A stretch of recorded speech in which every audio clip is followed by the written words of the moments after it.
والتسليم على سيدنا محمد أشرف الأنبياء والمرسلين وعلى آله وصحبه أجمعين. سبحانك لا علم لنا إلا ما علمتنا إنك أنت العليم الحكيم ولا حول ولا قوة إلا بالله العلي العظيم.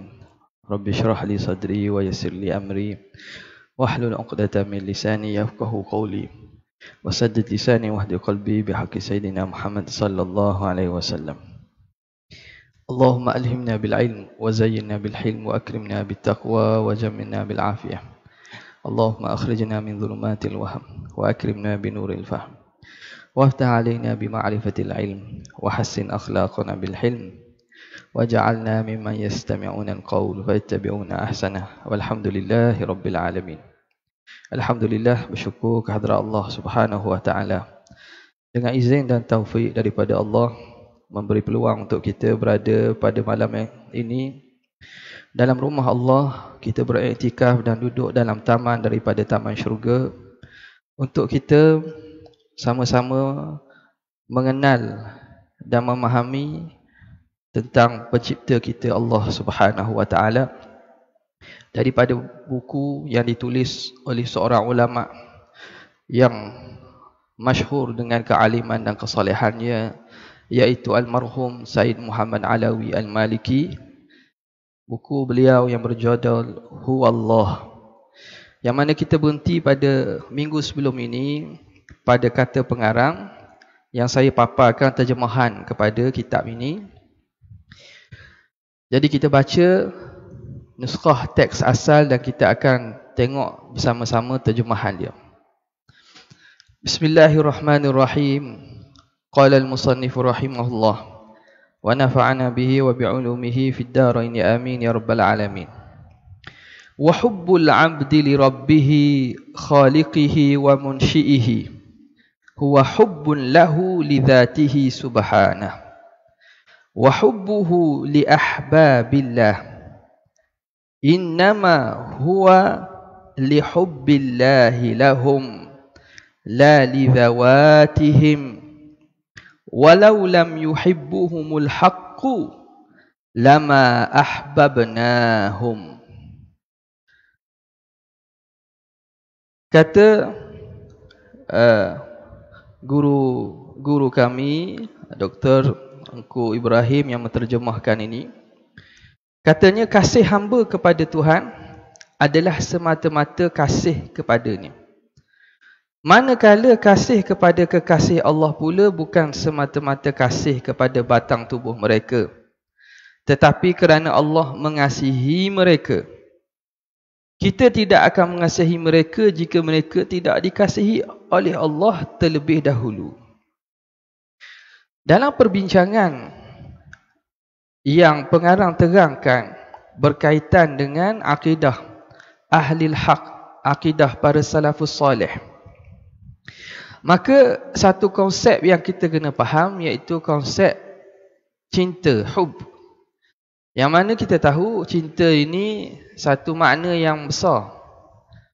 Kerana kita sebagai hamba wajib cinta kepada pencipta kita dan juga kepada Rasulullah sallallahu alaihi wasallam dan kepada orang yang berbakti kepada kita iaitu kedua ibu bapa kita dan kepada orang yang berbuat baik kepada kita, man ahsana ilaina, orang yang buat baik kepada kita, dan orang yang dikasihi oleh Allah Subhanahu wa taala. Maka di sini kita kena bezakan antara dua aspek. Hubbul 'abdi li rabbih, cintanya hamba kepada Allah sebagai pencipta kita yang mengadakan, yang mewujudkan kita, itu kerana semata-mata cinta. Kerana Allah. Adapun kasih kita kepada kekasih-kekasih Allah, orang yang Allah Ta'ala sayang, para ulama, para salihin, para awliya, para anbiya, kasih kita kepada kekasih Allah kerana Allah kasih kepada dia. Kita kasih kepada kekasih Allah, kepada Nabi SAW kepada ahli keluarga Nabi kerana Tuhan kasih kepada mereka. Sebab itu kita kasih kepada mereka. Kalaulah tidak kerana Tuhan kasih kepada mereka, lama ahbabnahum, nescaya kita tidak akan kasih. Jadi kasih kita sesama hamba ni, sesama manusia ni kerana Allah kasih dan Allah suruh kasih. Allah suruh kasih. Dari sini dikatanya wa huna imtazat al-ibadatu amma dunaha minal mahabbati wat ta'zim. Fa innal farqa syasi'un baina at-ta'zimi dzati wa ghairi dzati wal hubbi dzati wa ghairi dzati. Dari sini terserlah perbezaan antara sembah dan semata-mata kasih atau ta'zim, kerana terdapat perbezaan yang ketara antara keduanya. Mereka yang menghampirkan diri kepada Allah dengan menyembah yang lain. Okey. Tengok sini, dia kata bila kita dapat fahamkan dua maqam, dua situasi atau kedudukan ini. Pertama, kasih kita kepada Allah, itu kasih yang zati. Yang kedua, kepada kekasih Allah. Wa huna imtazatil ibadatu amma dunaha. Maka di sinilah akan jadi terbezanya, jadi teristimewanya antara ibadat dan selain ibadat. Antara ibadat dan selain ibadat, daripada kasih dan kita memuliakan seseorang, mengasihi seseorang, memuliakan seseorang. Dia ada beza tu. Fa innal farqa syafi'un, kerana bezanya sangat luas, sangat jelas perbezaan antara ta'zim zati, kita mengagungkan dan memuliakan kerana diri zat Allah, diri sesuatu itu, dan dengan yang bukan zati. Antara kasih yang hakiki, kasih yang kerana Allah, dengan kasih makhluk ni, kasih yang ghairu zati, yang bukan secara asas, bukan secara zati. Jadi pengarang cuba bawa kepada satu isu yang kita akan nampak tadi. Wa man taqarraba ila Allahi bi'ibadati ghairihi fi qawlihi ta'ala ma na'buduhum illa liyuqarribuna ila Allahi zulfa lam yaqulu ma nuhibbuhum illa lillah aw ma nu'azzimuhum illa lillah walau taqarrabu ila Allah bimahabbatihim wa ta'zimihim wa kanu ahlan lidzalik lakana dzalika qurba haqiqatan. Katanya, mereka yang menghampirkan diri kepada Allah dengan menyembah yang lain, menerusi firman Allah Ta'ala, wa ma na'buduhum illa liyuqarribuna ila Allahi zulfa. Ini perkataan apa ni? Perkataan musyrikin Mekah. Mereka yang menyembah berhala, mereka kata kami tidak sembah berhala kecuali tujuan untuk mendekatkan diri kepada Allah. Mereka yang menyembah itu tidak berkata, tidaklah kami mengasihi atau mentakzimkan mereka. Sekiranya mereka menghampirkan diri kepada Allah, menerusi rasa kasih dan takzim kepada individu yang sesuai, bererti mereka telah memilih cara yang betul. Ni isu ni penting juga ni, kerana ayat ni biasa digunakan hujah di kalangan orang yang untuk menolak amalan tawassul dan seumpamanya, apabila mereka berhujah dengan ayat Quran. Allah Subhanahu wa Ta'ala bila menceritakan tentang orang musyrikin Mekah, menceritakan tentang orang musyrikin Mekah, mereka bila Allah suruh Nabi dan berhujah dengan mereka, kenapa mereka menyembah berhala? Sebab apa mereka menyembah berhala? Ala lillahi dinul khalis walladzina ittakhadhu min dunihi awliya'a ma na'buduhum illa liyuqarribuna ila Allahi zulfa. Dan orang-orang yang menjadikan penolong-penolong mereka selain daripada Allah, maka mereka mengatakan kami tidak sembah berhala-berhala itu kecuali sebagai tujuan untuk mendekatkan diri kami kepada Allah. Ma na'buduhum, tidak kami sembah berhala itu illa liyuqarribuna ila Allahi zulfa, ay taqarruban. Tidak kami sembah berhala tujuan untuk mendekatkan diri kepada Allah. Jadi situasi di sini, di manakah silapnya? Di manakah silap musyriki Mekah? Apabila mereka menyembah, dan ini Allah Ta'ala sebut dengan jelas perkataan mereka, dan Allah nukilkan dalam Quran. Mereka jawab, kami tidak sembah. Yang ni salah. Menyembah selain pada Allah itu dengan apa-apa tujuan matlamat pun, mereka kata mereka kasih. Berhala di Mekah ni, setelah Nabi Ibrahim dan Nabi Ismail bina Kaabah dan menyebarkan agama Al-Hanafiyah, agama yang tulus murni daripada syirik, maka berlaku peredaran masa yang lama. Akhirnya syaitan cuba mendatangkan kecintaan kepada kesyirikan. Maka sebahagian daripada orang Arab yang berdagang ke Syam, berdagang ke negeri-negeri di sekitar tanah Arab, mereka tengok bahawa tamadun dan agama lain, mereka ada idol, mereka ada patung-patung, mereka ada sesuatu objek ataupun gambaran yang mereka jadikan tempat untuk beribadat. Kerana nama agama Nabi Ibrahim tidak membawa kepada penyembahan benda yang ada betul-betul ni. Hatta sebagai perantaraan sekalipun, sama ada patung ataupun gambar, tak ada. Dan diceritakan orang yang pertama membawa masuk berhala kembali ke Mekah ialah Amr bin Luhai. Amr bin Luhai ni dia bawa balik. Dia yang pertama bawa masuk patung berhala-berhala ke Mekah ni, sehingga jadi banyaklah. Ada 300 lebih patung sekitar Mekah. Yang mana mereka jadikan patung-patung itu sebagai objek untuk mereka mendekatkan diri kepada Allah sebagai dakwaan mereka. Di sini kita kena tengok asal daripada jadinya kepada amalan syirik ini kerana dakwaan mereka ni orang soleh. Nama-nama patung Manas, Lata, Uzza, nama-nama patung tu kadang-kadang ialah nama kepada orang soleh pada zaman dahulu. Pada zaman dahulu ada di kalangan mereka orang yang soleh.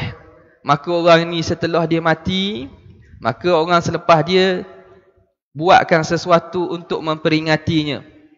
Dilukis gambar, dibuat patung dan seumpamanya. Pada peringkat awal, mereka mengatakan bahawa kita tengok gambar, tengok patung ni supaya nak memperingati orang-orang terdahulu. Untuk kita nak mengikut jalanan mereka, bagaimana kesolehan mereka, bagaimana mereka bersungguh beribadat kepada Allah Subhanahu Wa Taala pada awal dia. Tapi bila zaman berzama, akhirnya syaitan cuba mendatangkan tipu daya dia. Akhir mula-mula sekadar nak tengok, nak teringat kepada orang-orang yang baik zaman dahulu, kemudian bawa kepada penyembahan. Akhirnya bawa kepada penyembahan. Maka dibuatlah patung-patung dan juga diwujudkan beberapa nama patung diletak. Ada di Mina, ada di Safa, ada di Marwah. Yang akhirnya matlamat asas sekadar untuk menyimpan rasa kasih kepada orang soleh, akhirnya membawa kepada penyembahan. Disembah terus. Minta hajat, minta pertolongan. ada apa-apa kesukaran, mereka akan minta kepada berhala. Jadi di sini Allah Subhanahu Wa Taala cerita, ma na'buduhum, kata mereka kami tidak sembah kecuali tujuan untuk mendekatkan diri. Lam yaqulu, mereka tidak berkata ma nuhibbuhum illa lillah. Tengok, mereka tidak kata kami tidak sayang kecuali kerana Allah. Wa ma nu'azzimuhum illa lillah, dan kami tidak agungkan kerana Allah. Mereka kata kami sembah.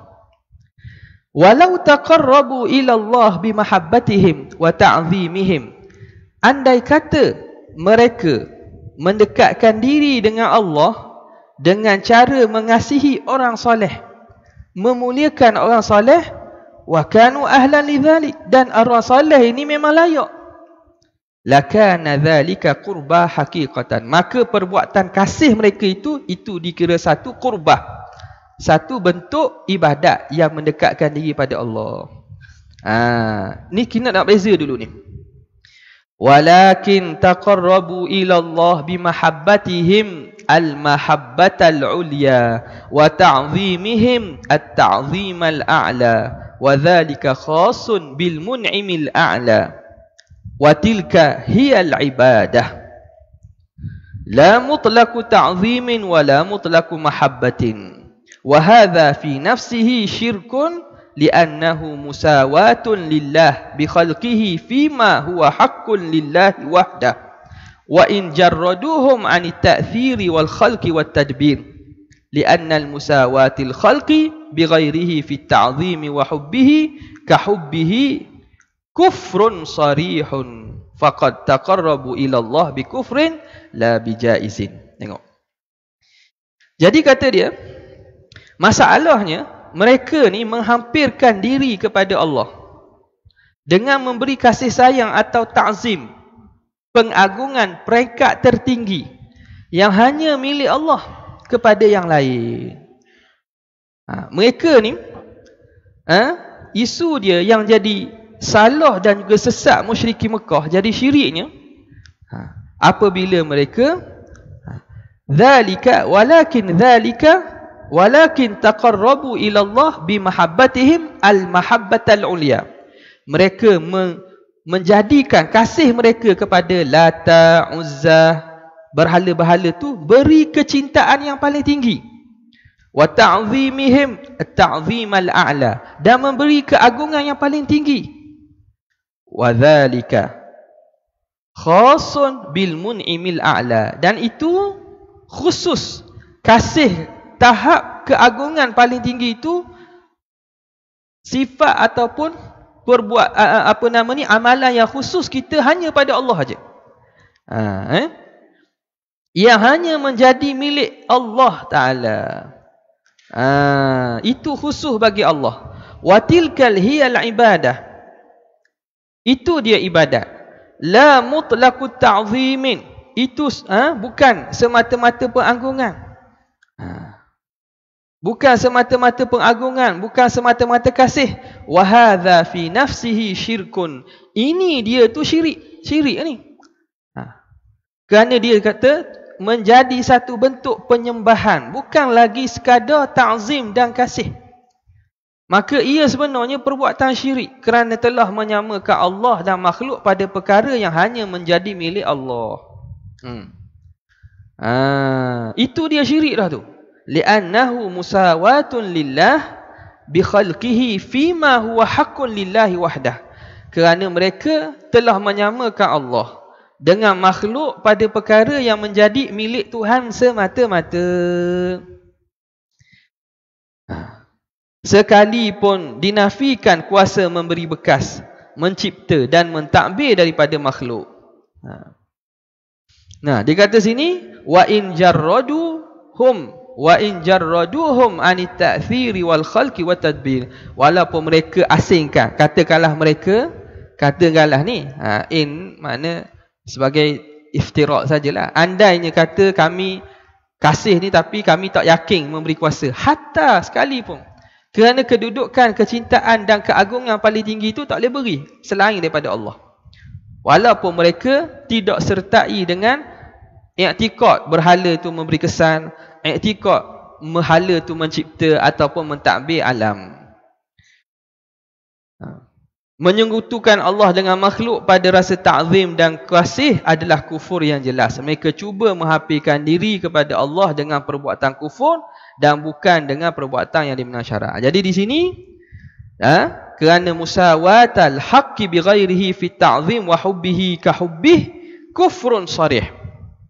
Menyamakan Allah dengan selainnya pada keagungan dan pada kasih seumpama kasih kepada Allah itu kufur yang jelas-jelas. Faqad taqarrabu ila Allah bi kufrin la bi jaizin. Maka perbuatan musyrikin ini mereka sebenarnya telah mendekatkan diri dengan Allah dengan kekufuran, bukan dengan perkara harus. Itu huraianlah. Kalau ikut senang saja ayat tadi kita boleh faham dah bahawa perkataan musyrikin Mekah, mereka sendiri mengaku mereka menyembah. Jadi ini yang kita kena pastikan, bahawa jangan sampai kepada tahap atau sepadang ni. Telah menjadi sesat, dia kata, satu puak yang meletakkan nikmat kurniaan milik Tuhan kepada sesetengah makhluk, seterusnya menjadikan mereka sebagai Tuhan. Begitu juga halnya sesiapa yang beranggapan mereka mempunyai kuasa dan pengetahuan yang semula jadi ataupun berhak menghalalkan dan mengharamkan. Kata pengarang, wa qad dhalla qaumun nasabu ni'matal haqq li ba'di khalqih. Maka telah sesatlah satu kumpulan manusia yang menisbahkan nikmat daripada Tuhan kepada makhluk. Sesatlah. Perkara yang perbuatan Tuhan, nikmat Tuhan kata makhluk buat, tak ke jadi syirik. Allah yang memberi kesembuhan, Allah yang memberi kesihatan. Tiba-tiba kita kata orang ni buat dia sihat, obat ni buat menyihatkan dia. Dengan iktikad ni, bukan dengan sekadar kata mulut. Kena faham ni, kena faham. Dia mengiktikad bahawa obat lah yang menyembuhkan, doktor lah yang membaikkan penyakitnya secara hakiki, bukan secara asbab. Maka dia telah meletakkan pada makhluk sifat daripada sifat ketuhanan. Maka hak ni syirik ni. Hak ni syirik ni. Jadi rasanya kita tak ada lah sampai tahap gitu tak. Orang awam kita pun tapi kena jaga-jagalah. Janganlah terlupa bahawa yang memberi sembuh, yang memberi penyakit, yang beri sihat, yang beri manfaat, yang memberi mudarat ialah Allah Subhanahu wa taala. Sebab ikhtiar kita disuruh ambil vaksin, makan ubat, jumpa doktor. Benda itu benda asbab ikhtiariah. Selagi mana benda itu benda yang harus, maka boleh kita ambil. Dan dia tidak menafikan tawakal kita kepada Allah.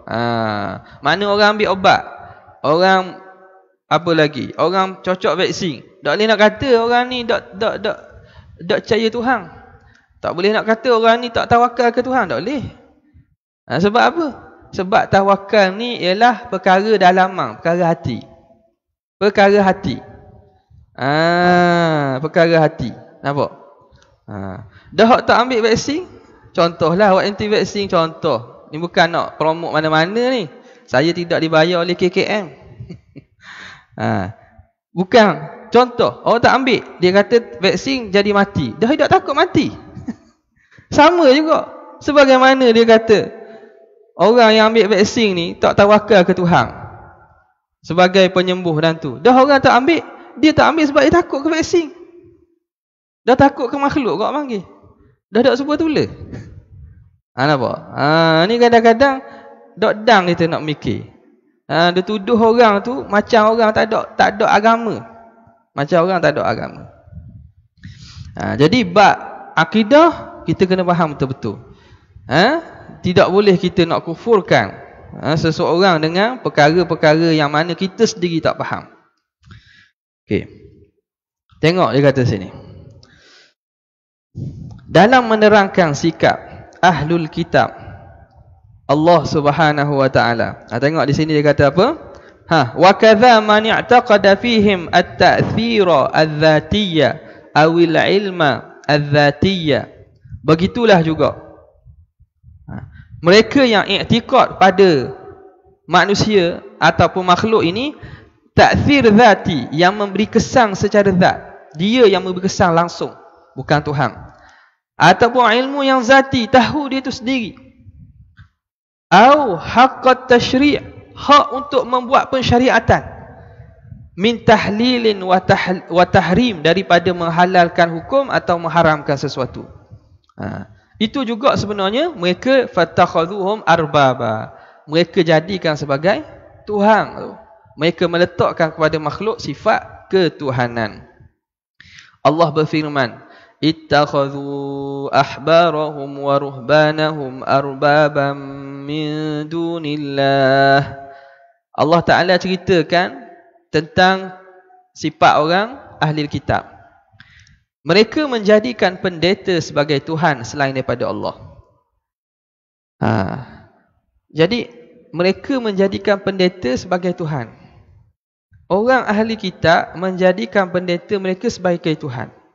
Ini penuh ditanya oleh kumpulan orang Nasara Najran yang datang, ahli kitab, yang duduk di wilayah nama Najran, datang berjumpa untuk berhujah dengan Nabi. Lalu Nabi SAW kata, kamu ni ahli kitab, kamu menyembah pendeta-pendeta kamu. Dia kata, kami tak sembah, kami semua Tuhan je. Kerana orang Kristian, orang ahli kitab yang masih pegangannya betul lah maksudnya, tapi menyeleweng juga. Mereka masih mengiktikadkan Tuhan tu satu, mengiktikadkan Tuhan tu satu, tapi menyelewengkan kitab-kitab tu berlakulah. Kata dok kami semua Tuhan satu saja. Macam mana kamu boleh kata bahawa pendeta-pendeta itu Tuhan? Allah Ta'ala kata, ittakhadhu ahbarahum wa ruhbanahum arbaban min dunillah. Mereka menjadikan ahbar, pendeta Yahudi, wa ruhban, orang-orang ahli biarawan Kristian, Tuhan selain Allah. Nabi kata, apabila kamu menghalalkan dan mengharamkan mengikut kepada perkataan pendeta tu, kamu telah meletakkan sifat ketuhanan pada mereka. Kerana pada mereka ni, mereka boleh halal. Asal dalam Taurat, asal dalam Injil, benda yang diharamkan oleh Allah dalam kitab, tiba-tiba paderi boleh ubah. Tiba-tiba boleh adjust hukum, boleh ubah hukum. Hukum ni, siapa yang hanya berhak? Ala lillahil hukm. Hanya bagi Allah Ta'ala saja yang berhak mengubah hukum. Tiba bila mereka memberi hak untuk mengubah hukum kepada padri, mereka telah menjadikan padri itu sebagai Tuhan lah. Meletakkan kepada padri sifat daripada sifat yang khusus bagi Allah Subhanahu Wa Ta'ala. Tengok. Ma'abaduhum walakin ahallu lahumul harama fastahalluhu wa harramu alaihimul halala faharramuhu kama jaa 'anil Mustafa sallallahu alaihi wa alihi wasallam. Sebagaimana yang dijelaskan oleh Rasulullah, mereka tidak menyembah para pendeta secara langsung, tetapi mereka menerima apa saja yang dihalalkan dan diharamkan oleh pendeta ini. Bila mereka terima, walaupun itu menyalahi dengan Taurat mereka, dengan Injil mereka, makna mereka telah meletakkan sifat penghukum kepada pendeta. Sesiapa yang meletakkan sifat makhluk pada Tuhan pula akan menjadi musyrik. Contohnya, mereka yang beriktikad Allah adalah jasad yang mempunyai tinggi, panjang, lebar dan sebagainya, atau menisbahkan erti bersatu dengan makhluk, dan hulul, yakni Allah menempati makhluk kepadanya. Tadi masalah apa? Masalah apabila meletakkan sifat ketuhanan pada makhluk. Orang ni juga syirik. Orang ni juga syirik. Apa lagi? Waman wasafal khaliqa bi sifatil makhluqi fahuwa musyrikun. Dan sesiapa yang mensifatkan pencipta dengan sifat makhluk, maka orang tu pun musyrik. orang itu pun keluar daripada keislaman, musyrik. Na'udzubillah. Wa dzalika, dan demikian itu, kaman ya'taqidu fihi tabaraka wa ta'ala annahu jasadun. Dan demikian itu seumpama orang yang i'tiqad pada Allah Ta'ala itu Tuhan tu berjasad. Tuhan tu ada jasad.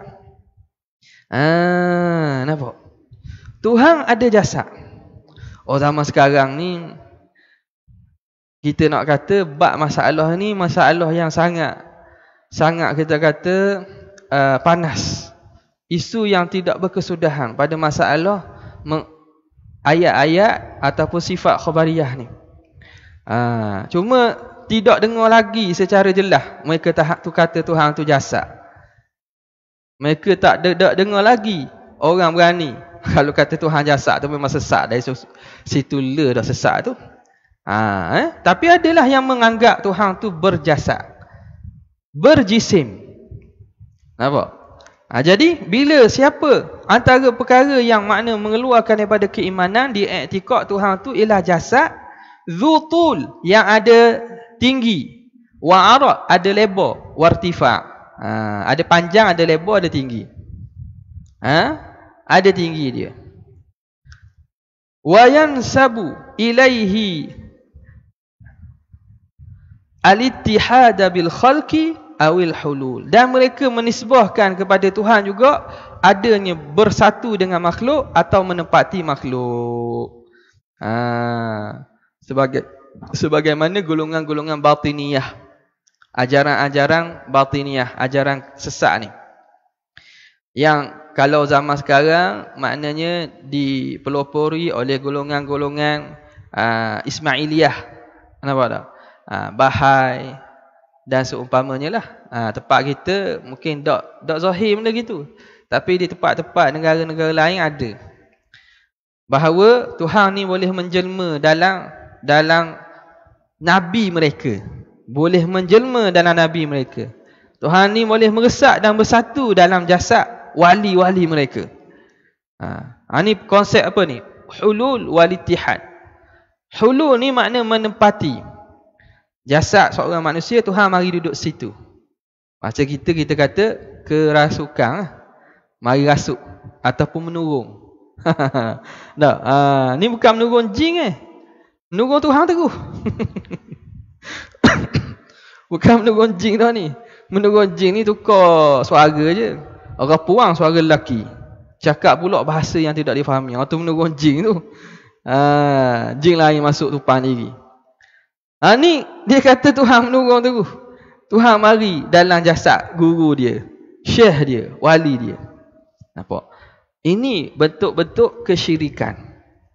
Apabila meletakkan sifat makhluk pada Allah, boleh berpindah randah.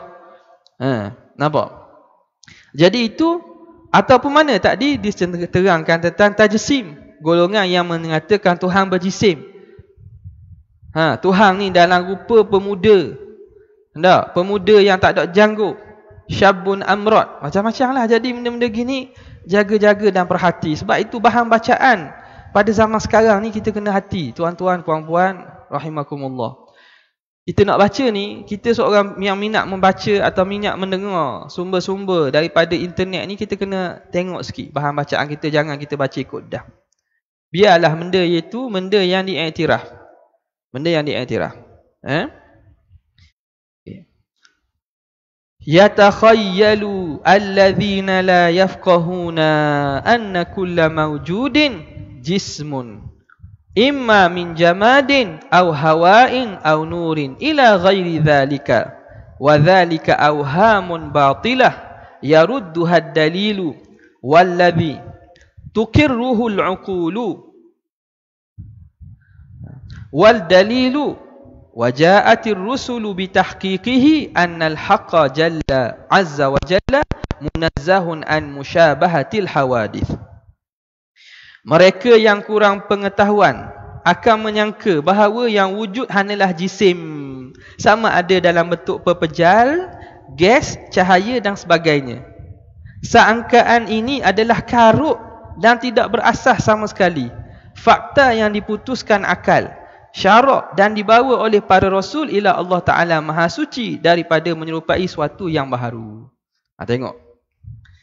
Jadi orang yang kadang-kadang mereka apabila tidak faham tentang hukum akal, tidak dengar daripada sumber yang betul, maka terbina satu pemahaman dalam otak mereka bahawa setiap benda mesti dia berjisim.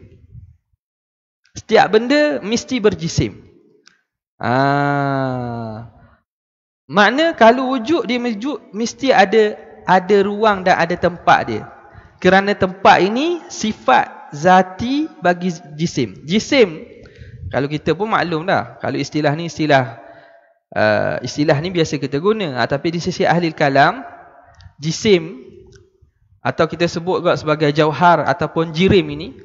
Tapi jisim ni makna himpunan beberapa jauhar. Makna benda yang ada apa? Benda yang bertempat, benda yang mengambil ruang, itu kita panggil sebagai jisim. Kita panggil sebagai jisim. Atau dengan makna lebih umum, kita panggil jauhar ataupun jirim. Nampak? Jadi contoh meja depan ni ada tempat dia ni. Hatta roh kita ada tempat tak? Roh kita ada tempat dalam jasad kita lah. Selagi mana kita hidup, bila mati keluar, maknanya dia bertempat. Malaikat bertempat tak? Malaikat pun bertempat walaupun kita tak nampak. Orang kata angin pun ada tempat. Angin kan, kita dah tak nampak betul sebab dia bentuk jisim yang berlainan.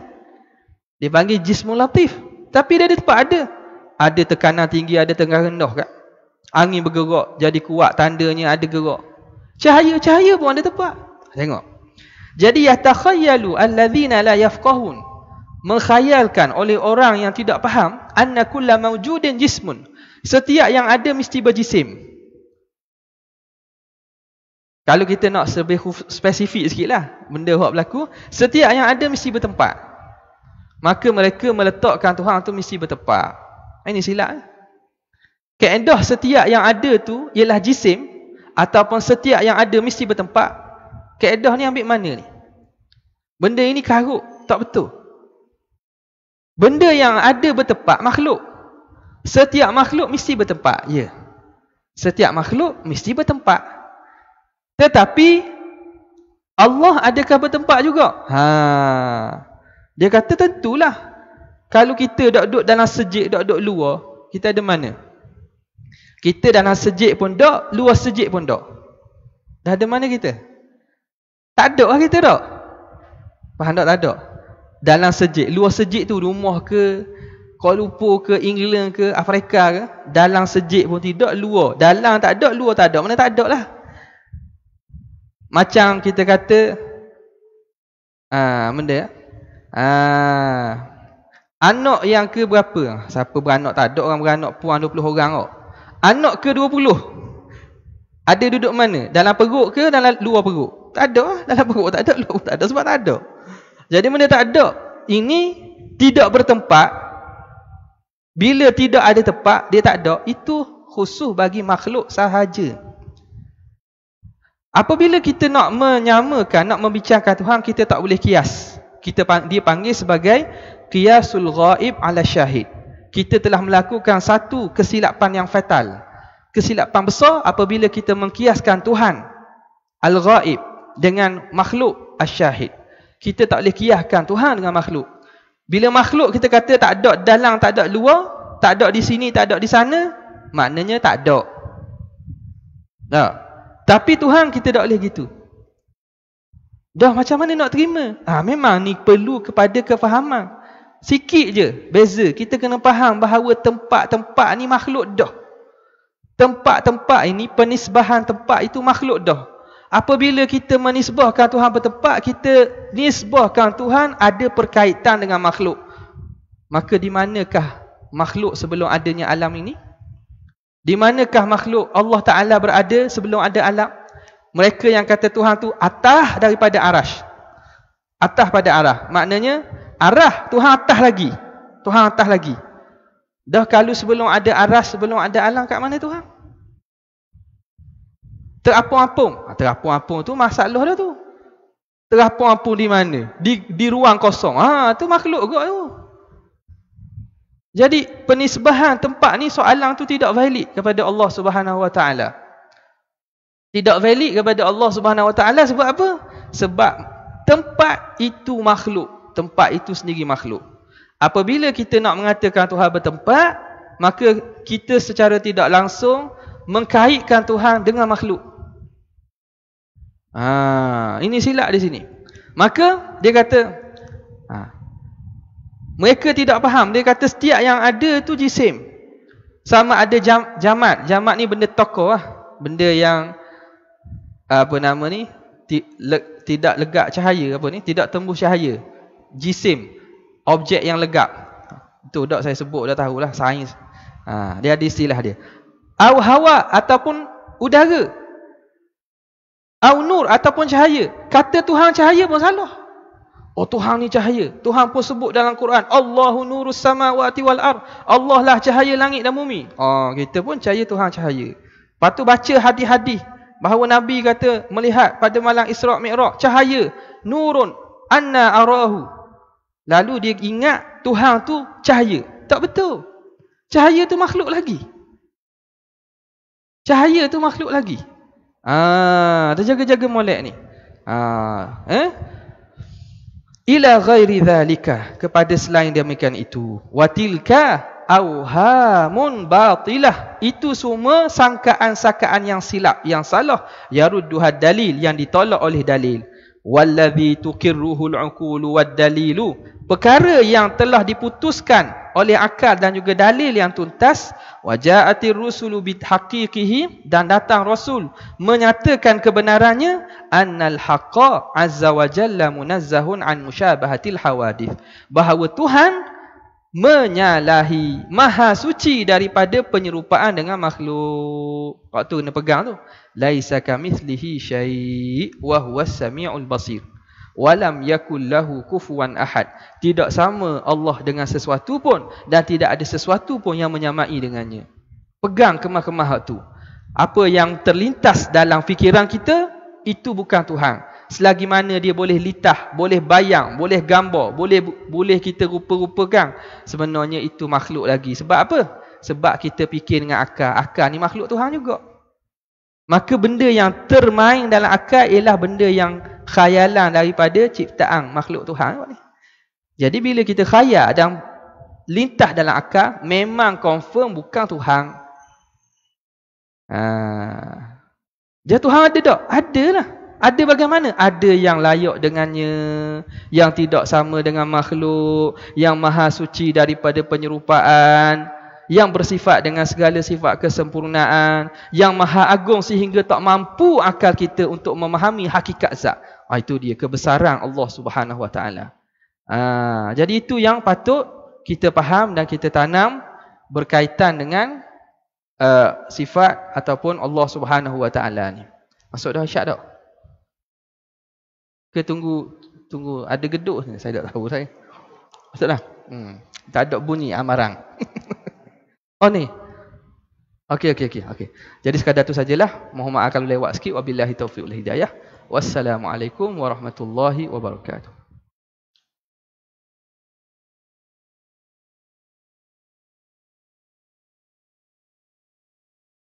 Tak bunyi.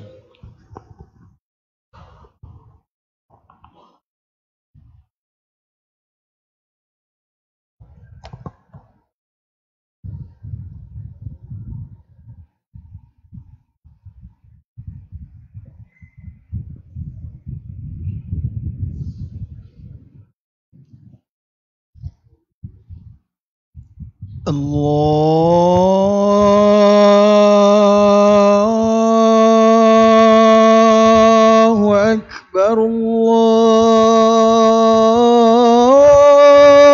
Akbar, Allahu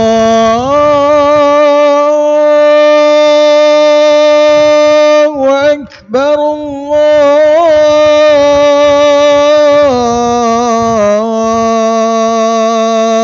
Akbar.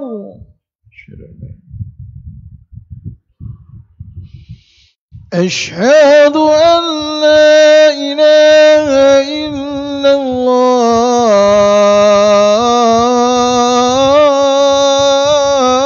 الله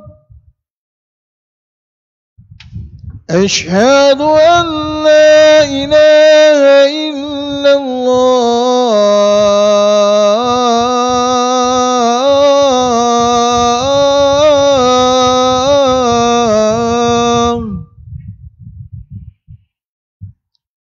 أشهد أن محمدا رسول الله